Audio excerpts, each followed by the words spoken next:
bangku kelas gue duduk diam, kertas putih penuh tekanan. Jawaban gue bukan yang dia mau, tapi ini cara gue, ini jalan gue. Dia bilang salah kasih angka 0, bukan karena gue nggak ngerti soal, tapi karena gue beda cara, gak ikut rumus yang dia paksa.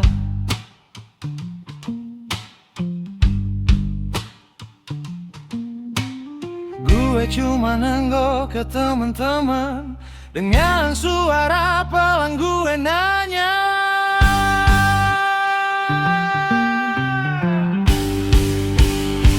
kalau lo jadi gue gimana? Disuruh sama tapi hati beda, kreativitas dipatahkan aturan, terjebak sistem yang menekan. Kalau lo jadi gue gimana? Dibilang salah padahal beda.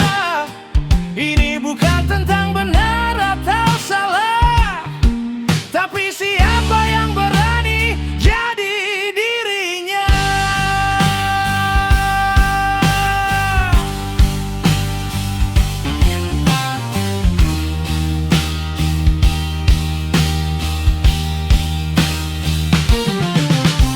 Katanya proses itu segalanya, ikutin jalur, jangan nanya. Tapi gue ngerasa ada yang salah. Kenapa harus sama semua arah?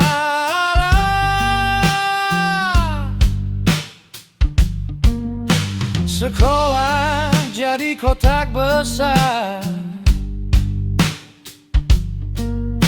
ngurung pikiran biar seragam. Padahal manusia lahir bebas, bukan untuk jadi salinan. Dan guru itu lihat botai, akhirnya jatuh oleh sistemnya sendiri. Diboikot karena dia lupa tugasnya bukan menilai, tapi memahami.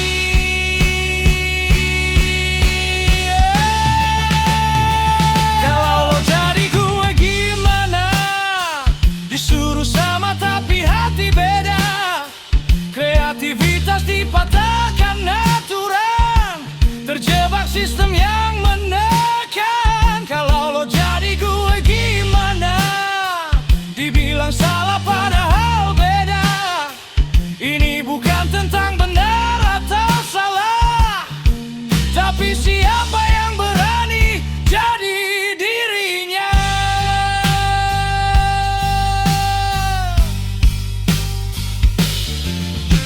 Proses bukan kebenaran, kalau membunuh kebebasan. Gue bukan angka di kertas lo, gue manusia. Gue punya cara gue sendiri.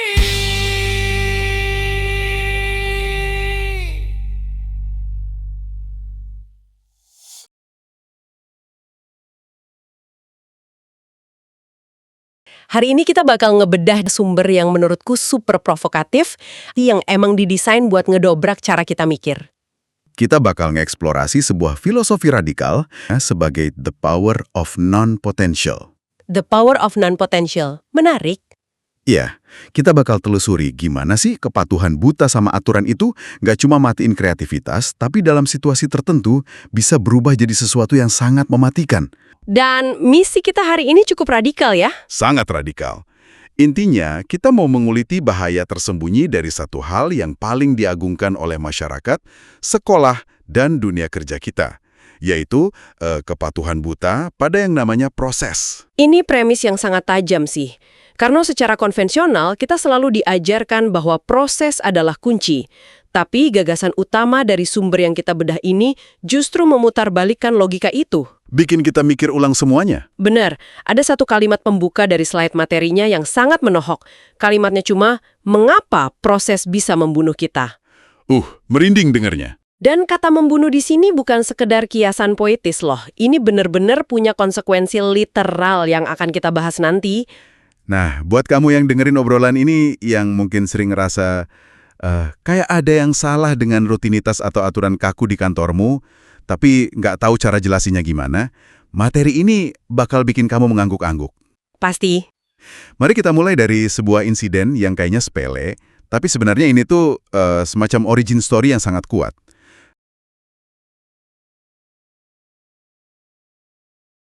Ada sebuah kisah tentang seorang pemuda umur 17 tahun. Di sekolah ya? Iya, di sekolah. Dia lagi ngerjain ujian nih. Kamu tahu kan ujian zaman dulu yang minta kita menjabarkan rumus panjang banget? Metodenya kaku, berlapis-lapis, dan buat anak ini, itu sama sekali nggak efisien. Ya, dia melihat bahwa rute yang diwajibkan oleh gurunya itu terlalu bertele-tele. Tepat. Jadi karena dia cukup cerdik, dia memangkas prosesnya. Dia pakai logika dia sendiri, dia cari jalan pintas, dan menyederhanakan rumusnya. Hasil akhirnya, jawabannya benar secara absolut. Sempurna kan? Sempurna. Tapi, coba tebak, berapa nilai yang dikasih gurunya ke kertas ujian itu? 0. 0 bulat. Dikasih nilai 0. Dan alasannya tuh klasik banget, gurunya bilang, kamu tidak mengikuti proses. Dan disinilah akar masalahnya mulai terlihat sangat jelas. Bayangin gini deh, kamu lagi tersesat di tengah hutan lebat. Terus, kamu nemu jalan setapak kecil yang udah pasti aman dan cepet banget buat tembus ke jalan raya. Tapi pemandu jalanmu malah ngamuk. Dia nggak terima? Iya, dia ngehukum kamu, maksa kamu muter balik ngelewatin rute yang penuh lumpur tebel dan rawa-rawa, semata-mata karena rute berlumpur itu yang tercetak di peta resmi bawaan dia. Kan absurd banget. Analogi hutan itu pas sekali. Penulis kita bilang dengan lugas banget, sistem, entah itu sekolah, institusi, atau dapur tempat kamu kerja, itu nggak didesain buat bikin individu di dalamnya menang. Tunggu dulu, maksudnya sistem pendidikan kita tuh emang nggak didesain biar muridnya pintar? Sayangnya, gitu. Sistem konvensional itu didesain biar orang jadi patuh, obedience. Institusi gede kan butuh keseragaman ya, biar gampang dikontrol. Oh, masuk akal. Kalau tiap anak nemu cara unik sendiri, gurunya pusing dong standarisasi nilainya gimana? Nah itu, jadi proses yang awalnya diciptain sebagai alat bantu belajar, lama-lama bermutasi jadi tujuan akhir. Nilai 0 yang didapat anak itu bukan hukuman karena dia bodoh. Tapi teguran dari sistem. Benar, sistemnya seolah bilang, kami nggak butuh kamu cerdas, kami butuh kamu menurut. Kami nggak butuh kamu cerdas, kami butuh kamu menurut. Gila, itu ngeri banget sih. Berarti kita ini sebenarnya lagi jalan di dalam labirin yang didesain bukan buat kita pecahin, tapi buat ngejinakin kita ya. Metafora yang bagus. Kalau kita bedah fenomena ini dari sudut pandang sistemik, kita harus sadar satu hal. Sistem pendidikan kita yang diwariskan dari era revolusi industri pada dasarnya tidak pernah didesain untuk mencetak pemikir bebas. Oh, masa sih? Terus buat apa dong? Sistem itu didesain untuk mencetak pekerja pabrik yang patuh. Jadi ujian di sekolah seringkali bukan ujian kecerdasan atau ujian pemecahan masalah. Ujian itu adalah instrumen pengukur kepatuhan. Wow, instrumen pengukur kepatuhan. Berarti gurunya sebenarnya nggak peduli jawabannya benar atau salah ya? Tepat. Ketika anak 17 tahun ini menemukan jalan pintas dan mendapatkan jawaban yang benar, dia sebenarnya telah melakukan sebuah pelanggaran besar. Dia tidak menghancurkan soal ujiannya, tapi dia menghancurkan otoritas dari proses itu sendiri. Aku paham sekarang. Ego gurunya yang tersentil. Betul. Bagi sebuah sistem yang kaku, kemandirian berpikir dari individu di dalamnya adalah ancaman eksistensial. Proses dalam konteks ini bukan lagi alat untuk belajar, melainkan sudah berevolusi menjadi alat kontrol. Siapa yang menguasai proses, dia yang memegang kendali. Dan pertanyaannya sekarang, kalau kita udah sadar soal ini, gimana cara kita keluar dari labirinnya?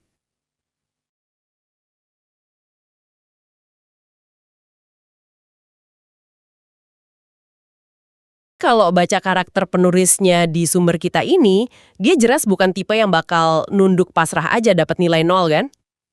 Kalau aku di posisi anak 17 tahun itu, nerima ketidakadilan yang sebegitu telanjangnya, reaksi pertama aku pasti marah. Pasti, itu reaksi natural. Ya kan? Mungkin aku bakal protes ke kepala sekolah, ngembrak meja, atau ngajak ribut gurunya di depan kelas. Namanya juga darah muda. Tapi dia juga sadar satu hal, kalau kamu mukul dinding labirin itu pakai tangan kosong, tulangmu sendiri yang bakal patah. Yang lawan frontal kayak debat sama guru otoriter di kelas gitu, malah bikin kita dikeluarin ya, nggak ngerubah apa-apa. Tepat. Jadi, penulis kita ini ngevisualisasikan semacam pengamatan diam-diam. Daripada ngancurin sistem dari luar, dia milih buat ngebiarin sistem itu ngancurin dirinya sendiri dari dalam. Ini bikin aku inget sama prinsip dasar bela diri Aikido loh. Aikido, yang dari Jepang itu, gimana tuh maksudnya? Iya, di Aikido kalau ada lawan yang badannya gede nyerang kamu nggak nangkis pukulannya pakai kekuatan penuh. Kamu justru nyelarasin dirimu sama gerakannya. Oh, nangkep pergelangan tangannya gitu ya? Bener, terus kamu pakai momentum tenaga lawan itu sendiri buat banting dia ke matras. Jadi pertanyaanku, apakah penulis kita ini pakai tenaga dari sistem itu sendiri buat ngelawan? Analogi Aikidomu itu pas banget. Dia bener-bener pakai energi yang emang udah ada di ruangan itu. Ceritanya lanjut ke satu insiden sama guru yang dia sebut Lee Buhotai. Oke, ada apa sama guru ini? Guru ini tuh mewajibkan murid-muridnya buat ambil les privat tambahan sama dia. Dan pastinya berbayar dong. Suasana kelas waktu itu tegang banget. Murid-murid kecapean, ngerasa diperas. Dan diam-diam pasti nyimpen amarah dan gede banget kan? Iya, tapi nggak ada yang berani ngelawan karena takut nilainya dihancurin sama si guru. Wah, ini ibarat bahan bakar udah numpuk di seluruh ruangan, tinggal nunggu percikan api aja. Kalau aku jadi dia sih, mungkin aku udah berdiri terus provokasi teman-teman buat boykot. Untungnya dia nggak ngelakuin itu.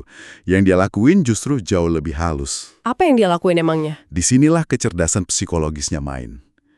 Dia nggak orasi di atas meja loh. Dia nggak bikin petisi. Dia nggak nyuruh mereka bolos. Lalu apa yang dia lakukan? Dia cuma ngelempar satu pertanyaan ke teman-temannya. Pertanyaan sederhana yang dia ulang 3 kali. Cuma satu pertanyaan. Apa pertanyaannya? Dia nanya gini, kalau lo jadi gue, gimana? Hanya itu. Kalau lo jadi gue, gimana? Cuma itu. Kalau lo jadi gue, digituin, gimana? Kalau lo jadi gue, gimana? Udah, gitu doang. Iya. Dia biarin aja pertanyaan itu menggantung di udara. Dia nggak mendikte jawaban. Dia cuma membuka ruang empati. Dan kamu tahu nggak apa dampaknya? Terjadi kekacauan. Chaos total. Minggu depannya, satu persatu murid nolak ikut les tambahan dengan guru tersebut. Tiba-tiba, tanpa ada yang mengomando secara resmi, Pak Lee Buhotai ini diboikot oleh seluruh kelas. Massa bergerak dengan sendirinya. Tapi jujur aja ya, pas aku baca bagian ini, aku sempat agak skeptis loh. Bukankah ini murni manipulasi yang licik ya? Wah, licik gimana maksudmu? Ya kan, dia tahu teman-temannya lagi stres berat. Terus dia sengaja nyodok psikologis mereka, biar mereka meledak. Dijadiin tameng gitu loh. Menarik kalau kamu ngelihatnya sebagai manipulasi. Tapi mari kita bedah lagi mekanismenya. Penulis sendiri nolak keras label menghasut. Kenapa dia nolak? Kan efeknya bikin orang berontak. Karena menghasut itu berarti kamu nanam ide palsu ke kepala orang biar mereka benci pihak lain. Penulis nggak ngelakuin itu. Pertanyaan kalau lo jadi gue, gimana? Itu berfungsi jadi semacam cermin raksasa. Oh, cermin buat mantulin perasaan mereka sendiri. Tepat banget. Dia maksa teman-temannya buat berempati, ngelihat ketidakadilan di depan mata, dan ngerasain sendiri kemarahan yang selama ini mereka kubur cuma demi yang namanya kepatuhan. Aku paham sekarang. Jadi dia tuh nggak nyuruh mereka marah. Dia cuma ngasih mereka izin buat ngerasain kemarahan mereka sendiri. 100% benar. Nah, ini adalah penerapan awal dari The Power of Non-Potential, menggeser arah sistem. Dia pakai momentum massa. Dan kamu tahu hasilnya apa? Apa tuh? Keluar semua dari les. Minggu depannya, kelas itu kosong melompong. Nggak ada satupun murid yang mau ngambil les sama guru itu lagi. Sistem eksploitatif guru itu runtuh seketika. Gila. Bukan karena satu anak teriak protes, tapi karena kesadaran kolektif yang tiba-tiba melek ya. Masa yang jadi badai dan badainya nyapu aturan main yang lama. Benar. Dan ini membawa kita ke poin berikutnya, yang jauh lebih krusial. Oke, sampai sini ngelawan guru otoriter, boykot kelas, ini emang kedengarannya kayak kisah kepahlawanan remaja yang seru banget. Rebel without a cause yang akhirnya nemu panggungnya lah ya. Haha, iya sih. Rasanya memuaskan banget bacanya. Secara sosiologis, taktik yang digunakan anak ini brilian sekali. Ini adalah implementasi dari the power of non-potential di level taktis, yaitu menggeser arah sistem, bukan melawannya. Menggeser ya, bukan melawan. Betul. Ketika dia bertanya, kalau lo jadi gue gimana? Dia sebenarnya sedang melakukan cognitive reframing atau pembingkaian ulang kognitif kepada teman-temannya. Visualisasinya seperti riak air di slide presentasinya. Oh, maksudnya gimana tuh pembingkaian ulang? Gini, sebelumnya penindasan dari guru itu dianggap sebagai nasib, sesuatu yang wajar dan harus ditoleransi oleh setiap murid. Tapi pertanyaan sederhana itu bertindak menyebar, memaksa teman-temannya keluar dari kepatuhan buta mereka. Mereka disuruh mikir ya? Iya, mereka melakukan simulasi mental. Bagaimana jika ketidakadilan itu terjadi padaku? Tiba-tiba, masalah individu berubah menjadi kesadaran kolektif. Sistem yang otoriter itu sangat kuat menghadapi satu orang, tapi ia langsung kehilangan pijakan ketika kesadaran kolektif terbangun. Runtuh seketika. Pemuda ini berhasil meruntuhkan otoritas tanpa perlu melepaskan satu pukulan pun. Gila sih. Mendengarnya tuh berasa kayak lagi nonton film remaja yang endingnya memuaskan banget. Kita ikut ngerayain kemenangan sekelompok anak SMA yang berhasil mengalahkan guru tiran. Tapi ceritanya tidak berhenti di sana, kan? Nah, itu dia. Ini yang bikin obrolan kita hari ini makin gelap. Sumber materi ini nggak berhenti di cerita sekolah yang manis ini. Dia sengaja menarik garis lurus, benang merah yang lumayan bikin merinding.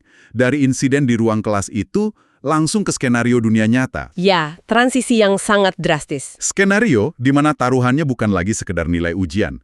Tensi yang memang dibutuhkan untuk adegan berikutnya. Benar, dari ruang kelas yang bising, kita dibawa ke situasi yang jauh lebih klinis, sunyi, tapi dengan tensi yang luar biasa tinggi.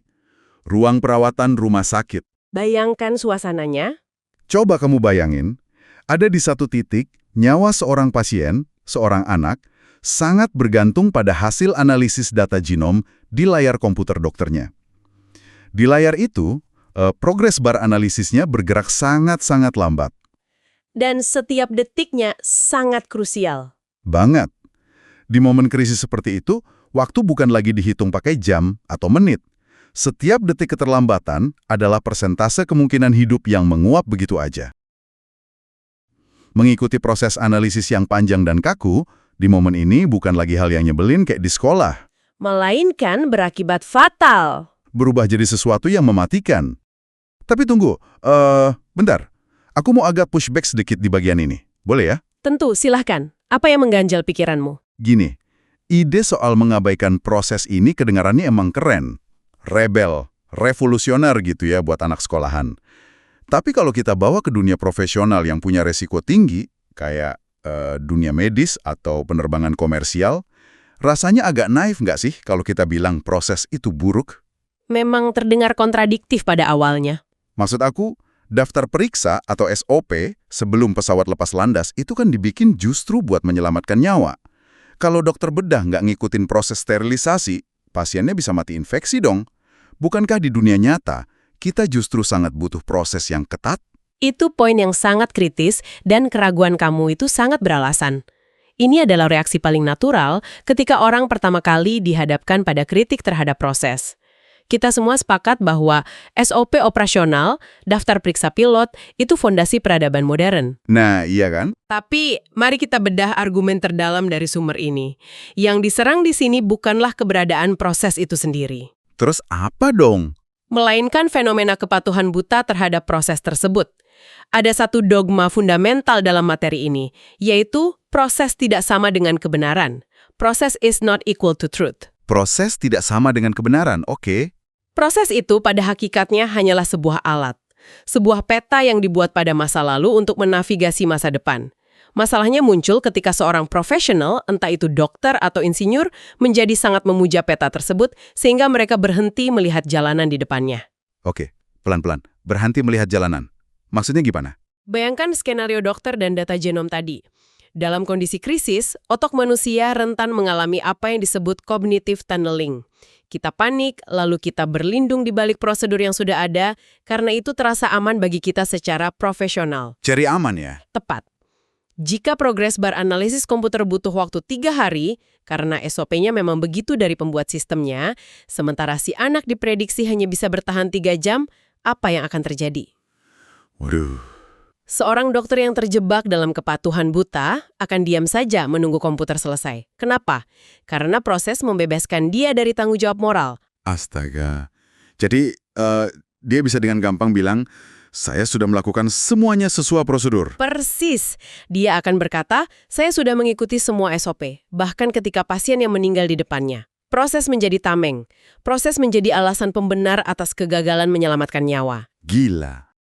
Yaitu kewajiban mencari cara apapun untuk menyelamatkan nyawa, jauh lebih penting daripada proses analisis komputernya.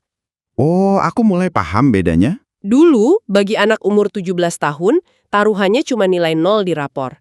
Sekarang, ketika kepatuhan tanpa nalar kritis dibawa ke dunia medis atau profesional, taruhannya adalah nyawa manusia. Wah, kalimat proses membebaskan kita dari tanggung jawab moral itu nampar banget sih. Berarti kadang-kadang kita ngikutin aturan bukan karena aturan itu yang paling efektif, tapi karena kalau ada apa-apa, kita gampang nyalahin aturannya, bukan nyalahin diri kita sendiri. Itu adalah mekanisme pertahanan diri yang sangat umum, tapi luar biasa merugikan dalam situasi kritis yang menuntut inovasi. Kalau gitu, mari kita masuk ke inti filosofinya. Gagasan utamanya kan berjudul The Power of Non-Potential ya. Kalau diterjemahkan secara harfiah, kekuatan dari ketiadaan potensi. Benar. Ini kedengarannya paradoks banget loh. Kenapa sesuatu yang nggak punya potensi malah dianggap punya kekuatan? Gimana sih sumber materi ini mendefinisikan hal tersebut? Untuk bisa paham apa itu non-potential, kita harus mendefinisikan ulang apa itu proses dalam kerangka berpikir ini. Menurut penulisnya, proses sebenarnya adalah potensi yang dibekukan. Potensi yang dibekukan? Maksudnya kayak orang di dalam kotak es gitu? Metafora yang sangat bagus. Ya, bayangkan inovasi segar yang dimasukkan ke dalam balok es. Ketika sebuah ide atau cara kerja yang berhasil di masa lalu distandardisasi menjadi SOP, ia menjadi beku.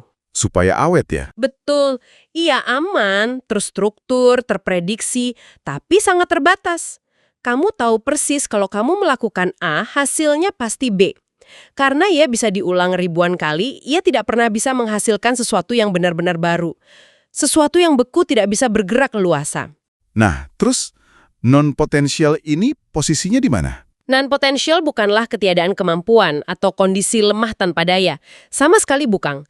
Ada metafora visual lain di materi tersebut. Rel kereta api yang tiba-tiba berakhir di padang luas yang kosong. Relnya putus gitu? Relnya berakhir, dan non-potential digambarkan sebagai ruang kosong tersebut. Sebuah padang luas yang tidak ada rel keretanya, tidak ada batasnya, tidak ada rambu-rambunya. Di ruang kosong ini, belum ada potensi yang didefinisikan oleh aturan siapapun. Kosong melompong ya? Ya, tanpa rumus, tanpa jaminan keberhasilan, tanpa langkah-langkah yang sudah diketik rapi di buku panduan. Berarti ini tuh semacam kondisi kaos yang kreatif ya? Sangat kreatif. Di ruang tanpa nama inilah, kemungkinan-kemungkinan asli dan inovasi sejati baru bisa bernafas dan muncul. Saat kamu menolak untuk patuh berjalan di atas rel kereta yang membekukan potensimu, kamu melangkah keluar ke padang rumput yang kosong tersebut. Dan itu butuh keberanian gila sih. Di sistem sekolah yang kaku, tindakan melangkah keluar ini dihukum dengan nilai 0. Tapi di dunia nyata, kemampuan untuk beroperasi di ruang non-potential, yaitu kemampuan untuk berpikir tanpa pegangan, justru adalah keahlian yang paling dicari saat ini. Wow! Jadi ingat ada satu pukulan telak nih dari slide 13 di materinya. Penulisnya ngingetin kita soal ego kita sendiri. Bagian sentilan ego itu. Iya, masalah kita hari ini, apalagi di dunia profesional, bukanlah karena kita nggak tahu solusinya. Masalah utamanya adalah kita terlalu percaya bahwa kita sudah tahu berkat rutinitas proses yang kita jalani bertahun-tahun. Kita mabuk oleh ilusi kompetensi. Kita merasa ahli karena memegang kunci masa lalu. Tapi pintu masa depannya sudah berubah. Benar banget. Ini mengubah cara pandang aku tentang rutinitas kerja sih. Berarti, buat kamu yang dengerin obrolan ini, coba deh kita refleksikan bareng ke kehidupan sehari-hari kamu. Ya, coba direnungkan. Pekerjaanmu, karirmu, caramu ngambil keputusan. Mengikuti proses itu emang sering terasa sebagai bentuk kebijaksanaan. Dan ya, kita butuh itu biar dunia nggak berantakan.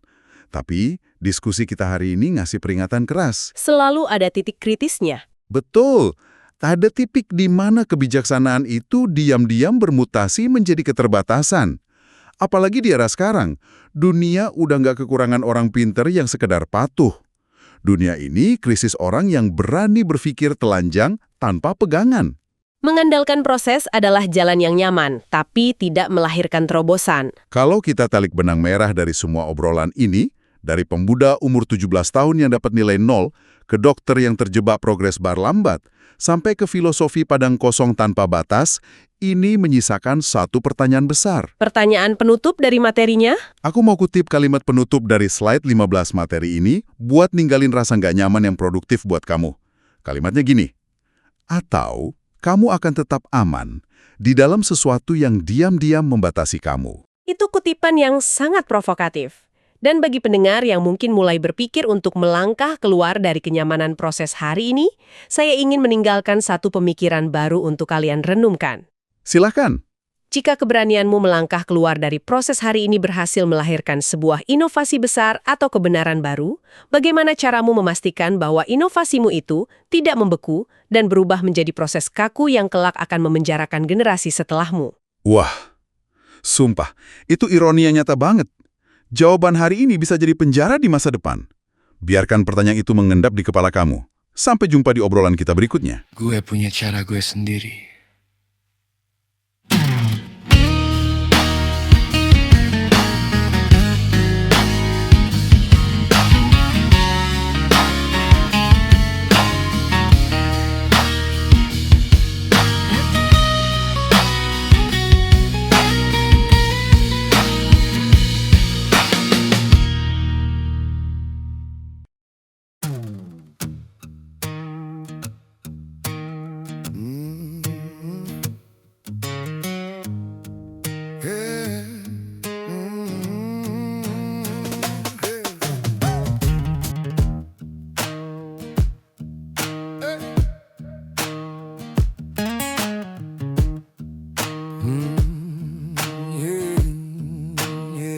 Kalau gue jadi lo, gue bakal tetap jalan. Walau dikasih nol, gue nggak bakal hilang. Gue pakai cara lo, beda dari aturan.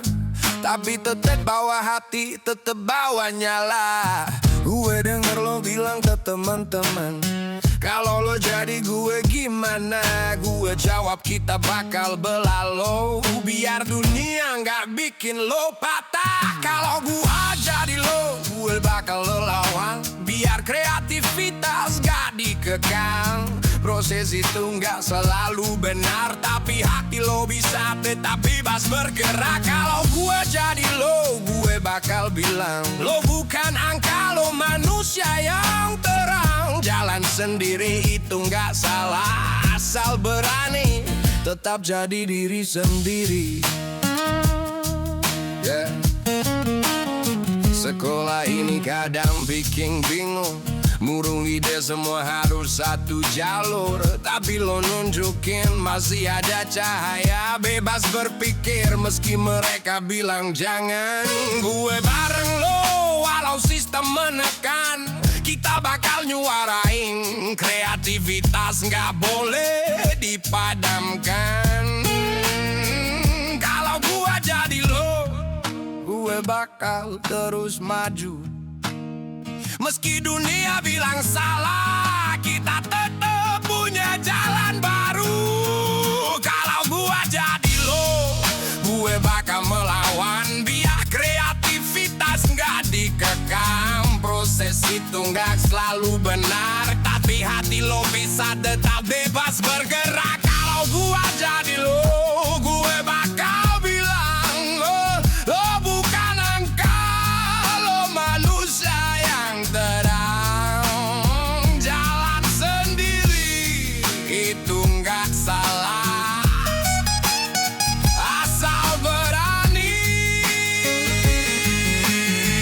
tetap jadi diri sendiri.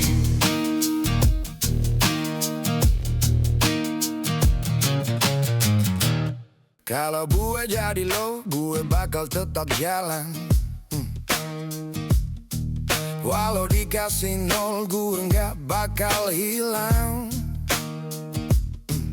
Gue pakai cara lo, beda dari aturan, tapi tetep bawa hati, tetep bawa nyala.